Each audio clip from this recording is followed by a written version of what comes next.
बौद्धाचे हक्क आणि बौद्धगया मुक्त आंदोलन हे आंदोलन आजच नाही तर हे आंदोलन 135 वर्षापासून 34 वर्षापासून चालू आहे नागरिकपासून। पण लोक आमचा असून आम्हाला देत नाही त्याचं कारण आम्ही संघटित नाव सध्या संघटित होण्यासाठी आकाश लांबा असेल त्याच्यानंतर विनयाचार्य असेल पण हे सर्वांना मिळून काम केलं तर अतिशय उत्तम होणार आहे। कारण आमच्यामध्ये जामदार लोक आहेत, आमच्यामध्ये ताकदवाली लोक आहेत, आमच्या मागे आठवले सारखे आदरणीय असे आठवले साहेब आहेत आणि असा हा आपल्याला अध्यक्ष लाभलेले आदरणीय असे राहुल बोधीचे आहेत। माझं एकच मत आहे की या 14 तारखेला येणाऱ्या 14 तारखेला व्हॉट्सअप असेल, फेसबुक असेल, ट्विटर असेल किंवा तुमचे सर्व काय असेल ते प्रत्येक माणसाने एकदा आपला जनसमुदाय ज्याप्रमाणे मागे आम्ही पहिला असेल आम्ही सुरेश सरसाई संघ जवळपास 9 टप्पे केले। त्याच्यानंतर दिल्लीमध्ये माहीत असेल ते मुकुंद खेरेच्या मार्गदर्शनाखाली 3 वेळेस आम्ही धरणं धरले।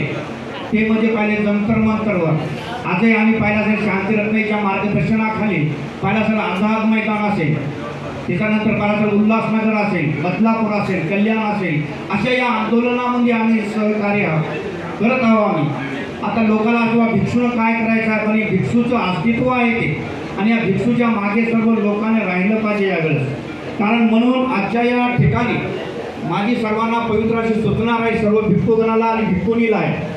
प्रत्येक जसं असं तुमचं नागपूर असेल, नांदेड असेल, यवतमाळ असेल अशा सर्व लोकांना आपण हे मॅसेज पाठवा की एक जन आंदोलन आपण या आझाद मैदानावर चालू करणार आहोत। ते आदरणीय भंते राहुल बोधे यांच्या मार्गदर्शनाखाली सर्वांना एकदा जर आपण केलं तर नक्की आपलं हे काम होऊ शकते। कारण आपण पाहिलं आता कितीतरी आंदोलन झाले, मी तर सांगाल आम्ही सुरेश सरसाईपासून असेल, मुकुंद खैरे असेल, आदरणीय आमचे शांतिरत्न असतील, आज आम्ही पाहिला असेल विनयाचार्यामध्ये बी आम्ही हे काम करत आहोत। आणि म्हणून आम्ही काय असे कमजोर माणसं नाही, आमच्यामध्ये खूप शक्ती आहे, आमच्या महिलांमध्ये खूप युक्ती आहे आणि हे सर्व आयडियानं जर काम केलं तर हे आपलं काम नक्की होणार आहे। कारण पाहिलं असेल तुम्ही किती सरकारनं पाहिलं असेल त्याच्या बाहेर आम्हाला आंदोलन करायला लावलं। जे जागा आमची आहे ती जागा आम्हाला देत नाही। हेच नाही तुम्हाला माहीत असेल जागेनवाडी असेल, तुमची पाहिलं असेल तुमचं कारला असेल, भाजा असेल, अशा महाराष्ट्रामध्ये 1700 लेण्या आता तरी या लेण्यावर आपले लोक जात नाहीत म्हणून त्या लोकांना कब्जा केला।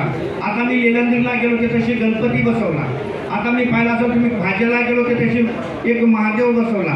याच्यावर आम्ही आंदोलन करून शांततेच्या माध्यमातून यातून आम्ही काढून टाकला। कालीची लेणी असेल असे आमचे कितीतरी वार या लोकांना हडप केलेले आहेत। कारण आपण एकत्र आलो नाही मुळे नसल्यामुळे आता आपण सर्व 14 ऑक्टोबरला आदरणीय भंते शांतिरत्न असतील, आदरणीय लांबा असतील, UV रत्न असतील, हे सर्व मोठी मंडळी असेल आणि राहुल बोधे यांच्या मार्गदर्शनाखाली आपण एकच काम करायचं आहे की 14 तारखेला सर्व लोकांना जास्तीत जास्त लोकांना जमा होऊन एकच नारा द्यायचा, बौद्धाची बौद्धगया हे बुद्धाच्या हातामध्ये आमच्या हातामध्ये आली पाहिजे।